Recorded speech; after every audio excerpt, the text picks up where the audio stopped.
Ikatan Pelajar Nahdlatul Ulama atau IPNU adalah salah satu organisasi pelajar terbesar di Indonesia. Peran dan kiprahnya dalam membangun bangsa Indonesia telah mendapat pengakuan banyak pihak, baik dari internal NU maupun dari pihak luar.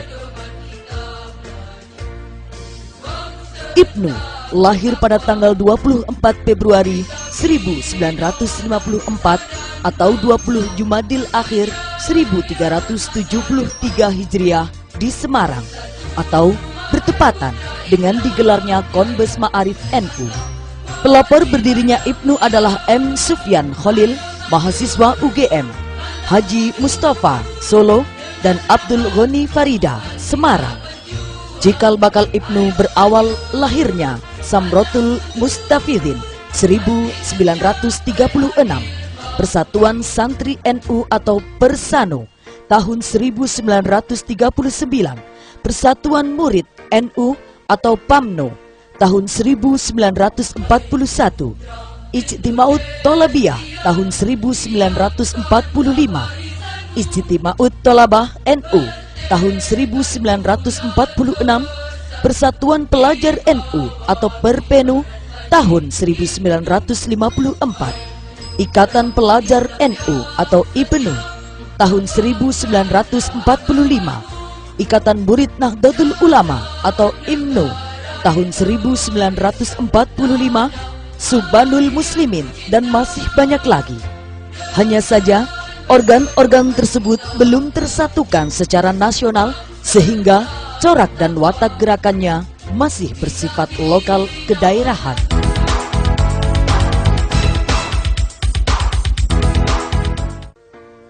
Tanggal 30 April sampai 1 Mei 1954, IPNU menggelar konferensi Segi Lima di Solo yang diikuti perwakilan dari Yogyakarta, Semarang, Solo, Jombang, dan Kediri. Konferensi ini berhasil merumuskan asas organisasi Aswaja dan tujuan organisasi, yaitu mengemban risalah Islamiyah, mendorong kualitas pendidikan, dan mengkonsolidir pelajar. Konferensi ini juga menetapkan M. Tolha Mansur sebagai Ketua Umum pertama.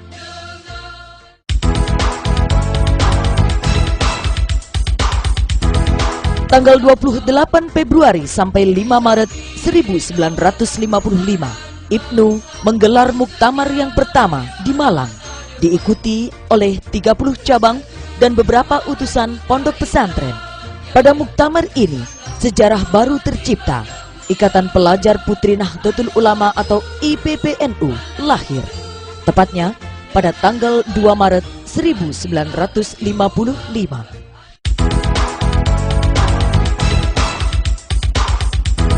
Tanggal 1 sampai dengan 5 Januari 1957, IPNU menggelar muktamar kedua di Pekalongan, Jawa Tengah.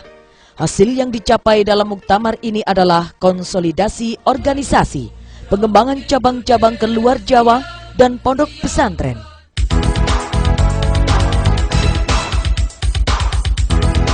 Tanggal 27 Desember 1958 sampai dengan 2 Januari 1959, muktamar ketiga IPNU dilaksanakan di Cirebon, Jawa Barat.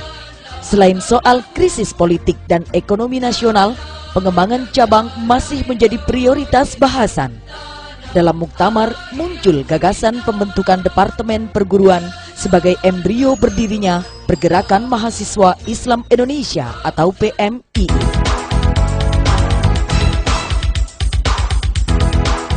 Tanggal 11 sampai dengan 14 Februari 1961 digelar muktamar keempat IPNU di Yogyakarta.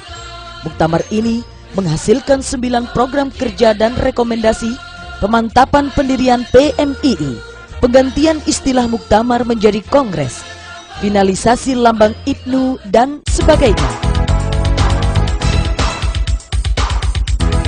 Kongres 5 dilaksanakan di Purwokerto pada Juli 1963. Dalam kongres ini diputuskan peneguhan identitas NU dalam IPNU untuk selamanya. Hal ini dilakukan karena muncul gagasan kontroversial untuk menghilangkan kata NU dalam akronim IPNU.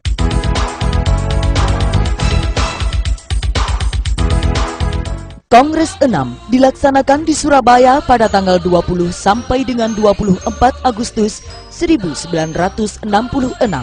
Situasi politik dalam negeri yang sedang panas-panasnya mengharuskan Ibnu mengkonsolidir sayap militernya, yaitu Korps Brigade Pembangunan atau CBP.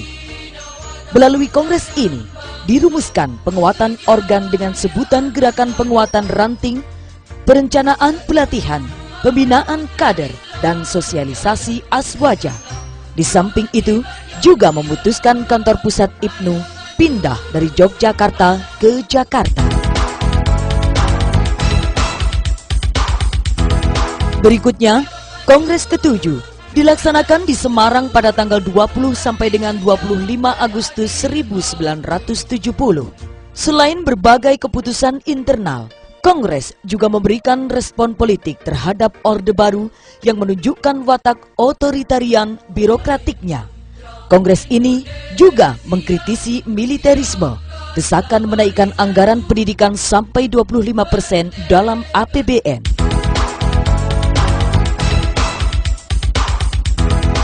Kongres ke-8 diselenggarakan pada tanggal 26 sampai dengan 30 Desember 1976 di Wisma Ciliwung, Jakarta. Pelaksanaan kongres terlambat sebagai implikasi penjinakan yang dilakukan oleh Orde Baru.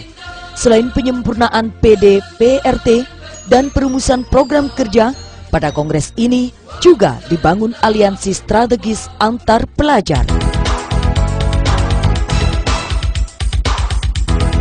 Selanjutnya, Kongres ke-9 dilaksanakan di Cirebon pada tanggal 20 sampai dengan 25 Juni 1981.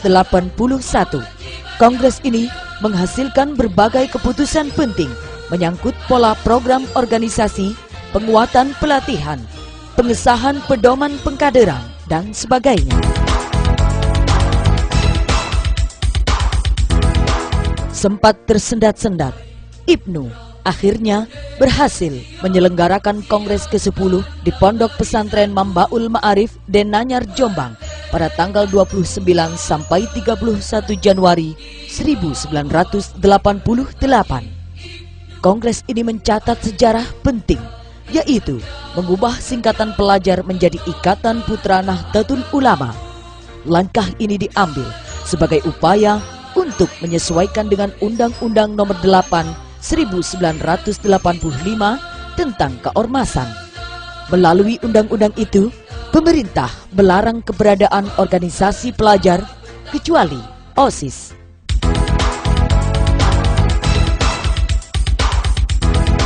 Kongres 11 diselenggarakan di Lasem, Rembang pada tahun 1992 dengan menghasilkan langkah-langkah strategis Ibnu untuk memberdayakan pelajar dan remaja pada umumnya.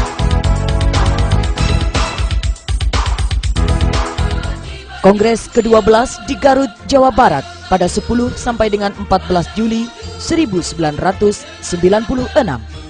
Melalui kongres ini, periode pimpinan pusat diubah dari 5 tahun menjadi 4 tahun. Usia maksimum yang awalnya 32 tahun menjadi 35 tahun. Kongres ke-13 dilaksanakan di Makassar pada 22 sampai dengan 26 Maret 2000, dihadiri oleh Presiden Gus Dur. Hal yang monumental dalam kongres ini adalah lahirnya Deklarasi Makassar yang menguatkan basis Ibnu pada pelajar dan santri. Setelah kongres ini, Ibnu melakukan gebrakan dengan mendirikan komisariat Ibnu di sekolah, pesantren, dan perguruan tinggi. Kongres 14 Ibnu dilaksanakan pada tanggal 18 sampai 24 Juni 2003 di Asrama Haji Sukolilo, Surabaya. Kongres terakhir ini menorehkan catatan sejarah maha penting dalam perjalanan Ibnu, yaitu mengembalikan Ibnu ke khitahnya. Ibnu berubah menjadi Ikatan Pelajar Nahdlatul Ulama.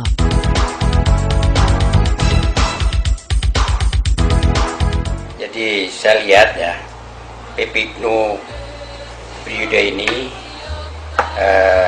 lebih banyak kader-kader muda ya. Jadi saya ikut bangga bahwa ternyata IPNU ini masih diminati oleh orang-orang pemuda-pemuda atau pelajar-pelajar NU. Jadi saya berharap bahwa IPNU ke depan akan lebih memfokuskan perhatiannya untuk mengembangkan dunia kepelajaran, memberikan pendampingan terhadap pelajar-pelajar di dalam upaya menggapai cita-citanya, lebih terfokus pada kegiatan-kegiatan pengembangan intelektualitas.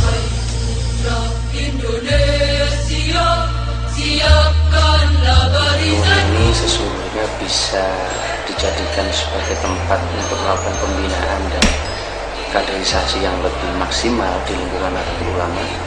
Tetapi sayangnya saya melihat bahwa Nahdlatul Ulama sendiri belum menjadikan itu sebagai tempat kaderisasi yang sesungguhnya.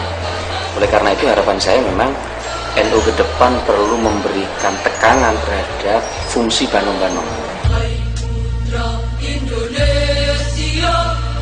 Adalah sebuah posisi yang sangat strategis di lingkungan Nahdlatul Ulama, karena dia adalah generasi awal penerus dari kehidupan dan estafeta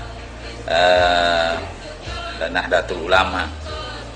Peran ini sangat penting sehubungan bahwa IPNU itu memiliki sebuah potensi besar yang akan berpengaruh pada NU di masa yang akan datang. Ibaratnya seseorang yang menjalani pendidikan, maka sekolah dasar itu menjadi lebih penting ketika dia akan melanjutkan jenjang berikutnya. IPNU juga begitu penting dalam kehidupan NU, karena IPNU adalah generasi muda yang awal yang akan memberikan warna dan corak kepada NU yang akan datang. Keputusan kembali ke pelajar diperkuat dalam Kongres IPNU ke-15 di Asrama Haji Pondok Gede, Jakarta pada tanggal 9 sampai 12 Juni 2006. Dalam Kongres Pondok Gede, Idi Muzayat terpilih sebagai Ketua Umum. Satu hal yang terasa menonjol dari kepengurusan IPNU periode ini adalah karya jurnalistik dan penerbitan. Berbagai pelatihan jurnalistik digelar di banyak tempat, dan majalah Lensa Remaja juga berkali-kali hadir ke pembaca. Idi mempercayakan bidang ini ke Ahmad Milah Hasan yang punya latar belakang jurnalis dan pustakawan. Selain majalah Lensa Remaja, dalam periode ini berhasil diterbitkan buku-buku yang meneguhkan segmen garapan pada remaja, pelajar, dan santri, seperti Kamus Pintar NU, kumpulan esai pelajar, Jangan Abaikan Pendidikan, kumpulan cerpen pelajar dan santri, Mak, Sarno Pengen Sekolah, dan buku Membangun Pendidikan Indonesia, karangan Dr. Andes Haji Taufikur Rahman Saleh, pembina PP IPNU. Diterbitkan pula biografi Tolhah Mansur, Ketua Umum PP IPNU pertama. Keberhasilan bidang penerbitan ini di bawah penanganan Lembaga Pers dan Penerbitan PP IPNU. Untuk meningkatkan kecakapan remaja, pelajar, dan santri, pimpinan pusat IPNU mengadakan kegiatan lomba yang menyasar pada remaja, pelajar, dan santri, seperti lomba menulis cerpen, menulis esai, dan mengarang puisi yang semuanya digelar tingkat nasional. IPNU juga menggelar pelatihan komputer, pelatihan kepemimpinan pemuda, dan pelatihan jurnalistik. IPNU juga konsentrasi di bidang sosial kemasyarakatan. Beberapa isu-isu menjadi perhatian khusus, misalnya seruan boikot sinetron dan tayangan televisi yang tidak mendidik, penanggulangan peredaran narkoba melalui Gerak Pasti, atau Gerakan Anti Narkoba Pelajar dan Santri di bawah koordinasi LAN atau Lembaga Anti Narkoba, dan minimalisasi penggunaan rokok di kalangan pelajar.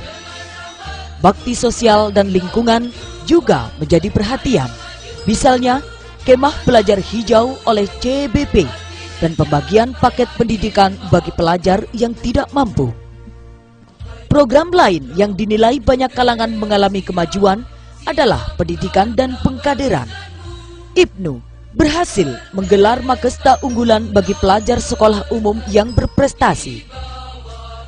Juga penyelenggaraan program beasiswa pantas atau pelajar binaan berprestasi di bawah koordinasi Student Crisis Center atau SCC.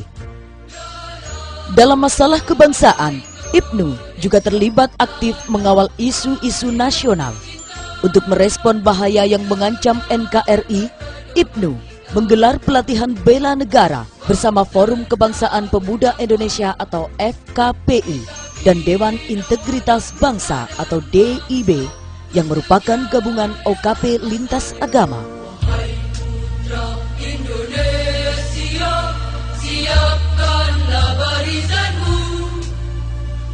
Selamat kepada saudara saya, Bapak Idi, yang telah berkarya selama ini bersama-sama kita di lintas agama demi kemajuan bangsa dan negara Republik Indonesia. Pak Idi sendiri adalah orang yang sangat supel, sangat rendah hati, sangat merakyat, dan sangat peduli terhadap pluralisme dan kesatuan antar umat beragama maupun pemuda lintas agama.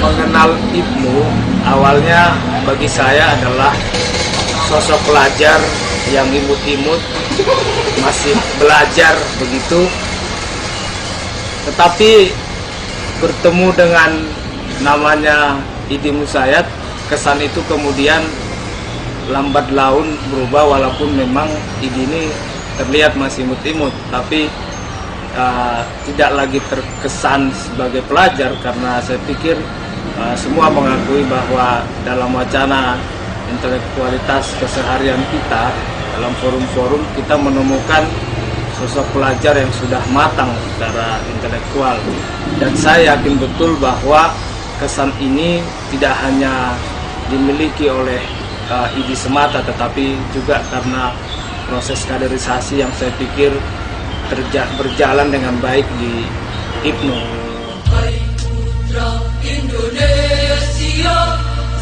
IPNU merupakan organisasi yang sangat kami anggap sangat memberikan komitmen-komitmen kemerdekaan, pluralisme, dan kemajemukan. Dan itu dibuktikan oleh Mas Idi sebagai ketua umumnya ketika beliau bersama kami membangun berbagai komunitas lintas agama. Salah satu contoh yang paling konkret ialah misalnya beberapa waktu yang lalu ketika menghadapi pilpres, pemilu segala macam, kita sempat bangun sebuah komunitas yang namanya Dewan Integritas Bangsa. Nah, itu juga dipelopori oleh Mas Idi yang kebetulan ketua umum itu. Pesan saya terhadap IPNU selama ini dalam pergaulan OKP tingkat nasional sangat baik dan sangat bersahabat dengan teman-teman di pengurus pusat IPNU. Kami menjalin komunikasi yang intensif, cukup bersahabat, saling menghargai, dan bahkan suasana kekeluargaan begitu terasa di antara kami.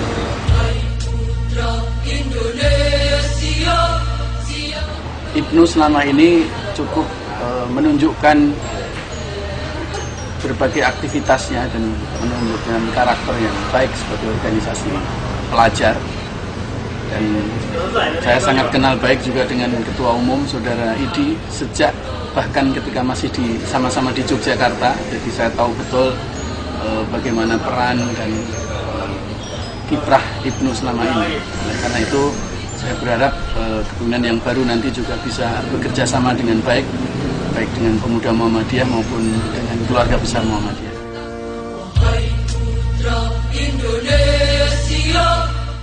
Perjalanan 3 tahun kepengurusan pimpinan Pusat Ikatan Pelajar Nahdlatul Ulama atau PP IPNU masa khidmat 2006-2009 sudah berada pada ujung paripurna.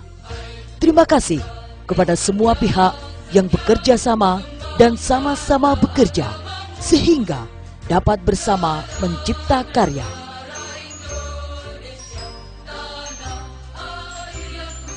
Ada impian-impian dan harapan yang belum sempat kami laksanakan pada periode ini, yaitu bagaimana penetrasi Ibnu di sekolah dan pesantren, terutama yang beridentitas NU, itu harus kita lakukan secara lebih masif di masa ini yang akan datang. Karena apa? Karena sekolah dan pesantren, santri dan pelajar itulah yang merupakan basis dari pengkaderan Ibnu. Dan itu artinya adalah basis pengkaderan bagi NU, terutama dalam segmen generasi muda. Kalau Ibnu sudah berhasil memproduksi kader yang tidak hanya handal tapi juga dapat diandalkan, maka yang akan memetik buahnya adalah NU secara khusus, dan lebih umumnya adalah bangsa dan negara ini.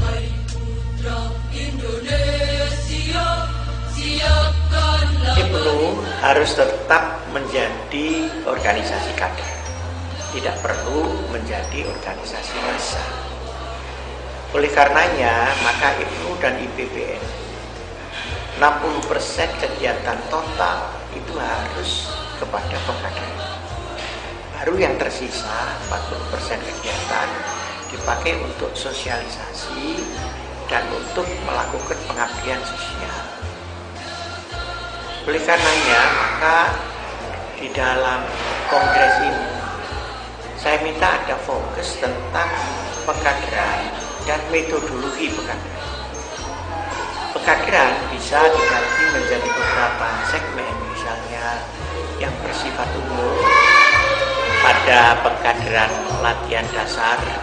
Nah, kemudian ada pengkhususan, bisa pengkhususan agama, pengkhususan kepemimpinan, bisa pengkhususan profesionalisme, dan ada pengkhususan di bidang politik. Nah, politik yang saya maksud bukan berarti Ibnu harus terjun di politik praktis, enggak. Tapi dia menjadi embrio yang sadar politik dan mengerti dunia politik. Di samping itu, harapan daripada Nahdlatul Ulama sebagai orang tua, memang kader-kader yang akan datang kita harapkan dari Ibnu, IPBNU, dan PMII. Tentu juga dari Fatayat. Tapi yang langsung proses belajar mengajar itu kan ada pada Ibnu dan IPBNU. Sementara PMII kelihatannya sudah melakukan kegiatan-kegiatan di lapangan lebih besar daripada kegiatan studi. Selamat belajar, berjuang, dan bertakwa. Siapkan barisan, bertekad bulat, bersatu di bawah kibaran Panji Ibnu. Indonesia, siapkanlah